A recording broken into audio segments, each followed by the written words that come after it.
Hey everyone, this is SpiderFan 101. I'm here today with the long-awaited part 2 for my box office video. Now, the reason why it took me so long was because I've had, not finals, but midterms all week, and after that I go to the gym, so I don't really have a lot of time to film videos during the week, but I'm going to try as hard as I can to film videos on the weekend, and I've been planning something for the future of this channel and possibly something more, so that takes a lot of thought as well. But I'm on limited time here because I have to go to school soon, so without further ado, let's do it. Now, I'm only going to go over the top 20 because everything else is pretty much just the same as weeks ago. So taking first place today, not a big surprise, is Glass. With a budget of $20 million, it made $104 million, which is obviously a huge win. And I saw this movie. It was really good. I mean, I don't think it's better than Split because I love Split, and I haven't gotten the chance to see Unbreakable, but I heard it's pretty good, so I'm gonna give it a chance. But and as far as Glass goes, I saw it last weekend, and it's a pretty good movie. I recommend it if you haven't seen it.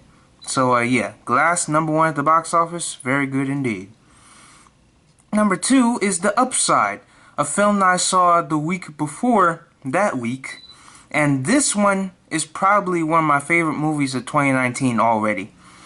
Kevin Hart does like his best dramatic performance, and so does Bryan Cranston, and they just have great chemistry together. And plus, when you watch the film, you could tell that it's really well made as well. And it was a good experience in the theater too. Maybe because I went to Jersey Gardens, and that's like my second favorite, and that's like my favorite theater. But that's besides the point. On a budget of $37.5 million, the film made $52 million, which isn't bad, but it could be a little bit higher, but it's not bad. And the director of this film is Neil Burger, and he directed one of my top 3 favorite films of all time, Divergent, the first one.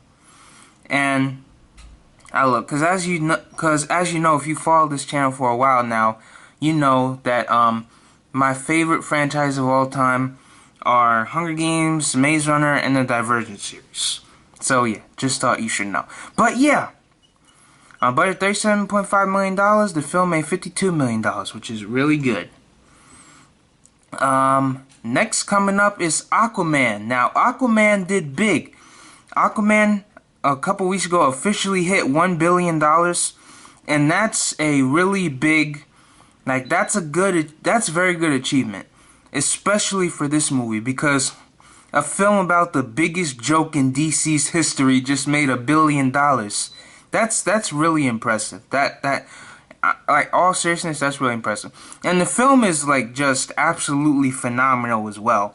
So I could see as to how it made this much money, especially in this fast of a time period. But yeah, the King of Marvel made $1 billion on his own. Now the King of DC is making that money on his own. So yeah, again, the budget is not present here, but I heard that it's around $200 million, and if that's the case, you could see it made like all of its money back. So all of its money back and then some. So yeah, congratulations for Aquaman, and can't wait to get it on Blu-ray. Definitely one of DC's best. I would even say that it's probably better than Elseworlds, in my opinion. But yeah, Elseworlds is great as well. And in 4th place came as a shocker to me, a Dragon Ball movie, Dragon Ball Super Broly. Now I'm not kidding you. The only thing that I've watched for Dragon Ball Super is the first episode, and I watched that like 4 years ago. I am not caught up with this series, but I have been a fan of Dragon Ball in general for the longest. especially when it came to the Broly movies. But this new one that came out, it opened in theaters just a couple weeks ago, and it made bank. It made $89 million, the highest grossing Dragon Ball movie in history. And you know that's a pretty big feat for, you know, Dragon Ball in terms of the franchise, because, you know, obviously they come out with movies that they put in theaters every now and then, and you know they always make money, but this one, and of course with the popularity of Dragon Ball Super especially, and the popularity of Broly and the nostalgia of Broly, you could see as to how this film did so well. So yeah, $89 million, the budget is hidden, but you know, obviously it made its money back, obviously. So yeah. Very good, Dragon Ball Funimation. Very good indeed. Okay. And a film that is surprisingly still holding on to the top 5, SpiderMan Into the Spider-Verse. Spider-Man, Spider-Man. The film has made, on a budget of $90 million, it has made $327 million. Oh, it's worldwide. And you know, I'm really proud of this movie because it is holding this #1 spot like Thor holds his hammer or his Stormbreaker. Like, there is no stopping this movie from succeeding. And to be honest with you, I'm really proud of this movie. I am. I'm really proud of this movie. So not just because of the quality of it, but because of how well it's doing, how many awards it's been recognized for. Some awards not even a lot of the great comic book movies out there get. And the fact that it was animated too, which was really good. And it was produced by Phil Lord and Chris Miller, which was automatically like, this is going to be a great movie. Because if they're attached, you know, there's greatness ensue. Because I just love that humor that they do with the Lego movies. And as soon as I heard that they were attached, I was like, yes, we're going to get that Lego movie humor, but with Spider-Man. And that's exactly what we got. So, yeah, I love this movie. And this week, I'm probably going to see this movie again this weekend, hopefully. But, yeah. On a budget of $90 million, it made $327 million. Very good. Alright, now a film that I don't even know why they released this. A Dog's Way Home. 29, and somehow this movie made its butt. I'm sorry, I just hate dog movies. I feel like they're just pointless. Like, Sony just puts these dog movies out there just so they could make a quick buck. Like, Sony is broke right now. Like, they're having to do this possible acquisition with Apple. Like, Sony is broke. You think a bunch of dog movies are gonna save you, Sony? Nah. But anyway, on a budget of $18 million, it made $29 million. That's really good. Blah, blah, blah, blah, blah. Moving on. Next, Escape Room. $56 million on a $9 million budget. That's pretty good. I mean, this is another one of those movies that Sony put out. But to be honest with you, you know, I don't really have that much, you know, I don't have that much anticipation for this movie. I didn't see a trailer. I just wasn't impressed by the overall plot of the movie. Hey, I'm sure it's a good movie, but I just, you know, it's a film that I'll watch probably on TV. Or if I see it on like DVD, then maybe. But, you know, it's just not really a film for me. But hey, it made its money back, so that's good. Next, Mary Poppins Returns. On a budget of $130 million, it made $337 Wait, what? Sorry. It made $308 million.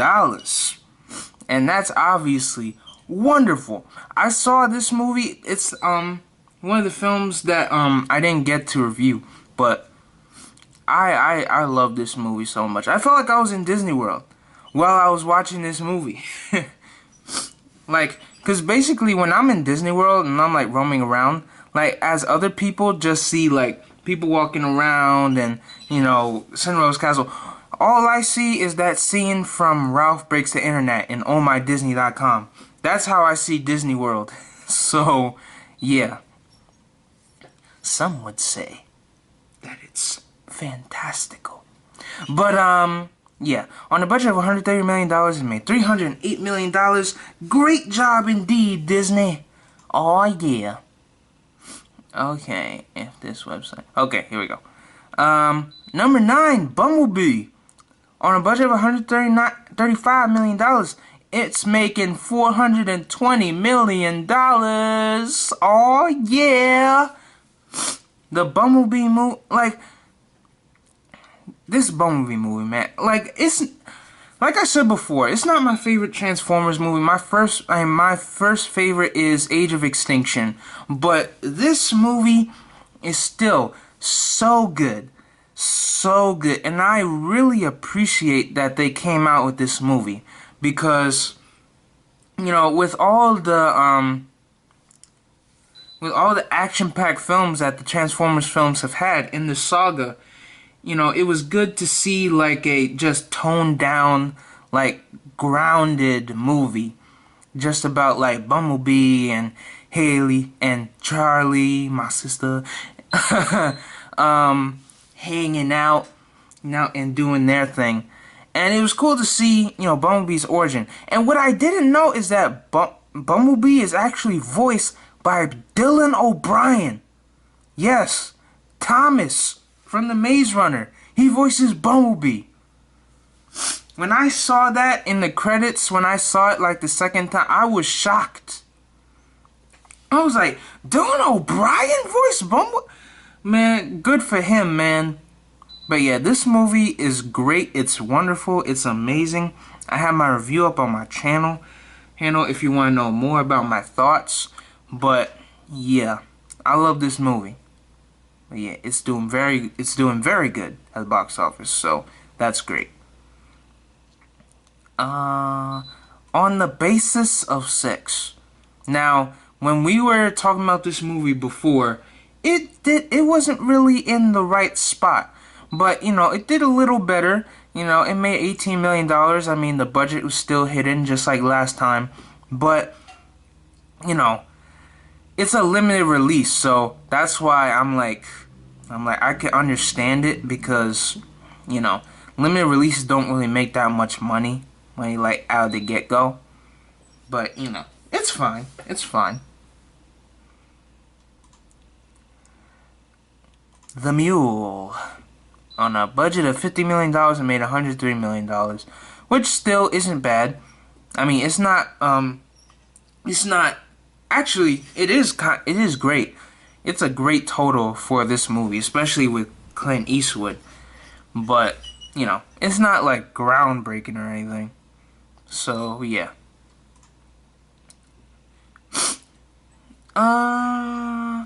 Next up, Bohemia Rhapsody. By the way, how did Bohemian Rhapsody win Best Picture at the Golden Globes? How? You know, I'm not going to get into that. That's just wasted time. On a budget of $52 million, it made $799 million. Yeah, that's a big accomplishment. How is that movie still in the top 12 though? How's the movie still in the top 20 though? That's weird. Anyway, next up is Ralph Breaks the Internet, one of my favorite movies of 2018. On a budget of $175 million, it made $458 million, which is obviously spectacular. If you want to know my thoughts on this movie, you could check my review on my channel, or you could check out the first box office video where I go on a whole tirade about how much I love that movie. So, yeah. Next one up is Green Book. The reason why I'm going so fast is because my camera's about to die. But on a budget of $23 million, the film made $47 million, which, again, not that groundbreaking, but you know, it's good. And again, it's a limited release, so I can see that. The film did win some awards, though, so that's good. Next one up is Vice. It made $39 million, and the budget is still hidden, so yeah. nothing much to say about this one. If Beale Street could talk, yeah, I still want to see this movie. It looks great. I showed the trailer in the last box office video that I did. It looks great. But it made $11 million and the budget is hidden for this one. So yeah, if you haven't seen the trailer for this movie, that'll get you on board, because that trailer looks like you could tell when you watch that trailer that it's Oscar bait. It came out in Oscar bait, cause it's coming out in Oscar bait season. But yeah, it still looks great. So yeah. Next one up, Yuri. I don't know what this is, but it made $1 million. So moving on. The next one up, The Favorite, which we've talked about before, but this time, you know, I realized that it's starring Emma Stone, which is cool. I haven't seen her in a movie since the Amazing Spider-Man films. Oh, I love the Amazing Spider-Man films. Anyway, on a budget that is hidden, it made $42 million, which again, limited release, so I can see that. And it's not that bad either way. So, yeah. Coming up on 19, we got Second Act, a movie that I want to see so bad. But on a budget of $16 million, it made $52 million, which is very good. And I still have yet to see this movie. I want to see it so bad. But, you know, I will get to. I will. But, yeah, the film's doing great, and that's awesome. Go Jennifer Lopez, or should I say go J-Lo. And finally, number 20, we have A Star Is Born, once again. On a budget of $36 million, made $409 million. It's been nominated for all types of awards, and Grammys, and Golden Globes. And, you know, the film deserves it, because it's a great movie. Like, truly, if you have not seen this movie, I mean, yeah, it is R-rated, but, you know, if you have not seen this movie, like, it's great. I highly recommend it for any of the adults watching my channel. I'm not going to recommend an R-rated movie to kids, but, you know, for any of the adults watching this, if you have not seen this movie, I highly recommend it. So, yeah, that's the top 20. Sorry this one came off a little, short compared to my last two parts, but that's because, one, I'm kind of a rush guy. I have to go to school soon. And also my camera's dying. And also, the box office below the top 20 hasn't really changed that much. So, you know, it would be pointless to go over the same thing over and over. So, yeah. Stay tuned for my next box office video, where we're going to see if Glass maintains its #1 spot, if Dragon Ball Super makes more money than if Dragon Ball Super makes over $100 million, and more. So, yeah. And stay tuned for my Supergirl video coming tonight. And I say tonight because I won't be back until around 5 or borderline 6, because I have to go to I go to the gym on a weekly basis. So, yeah. Stay tuned for that. Yeah. I'm SpiderMan 101 saying peace.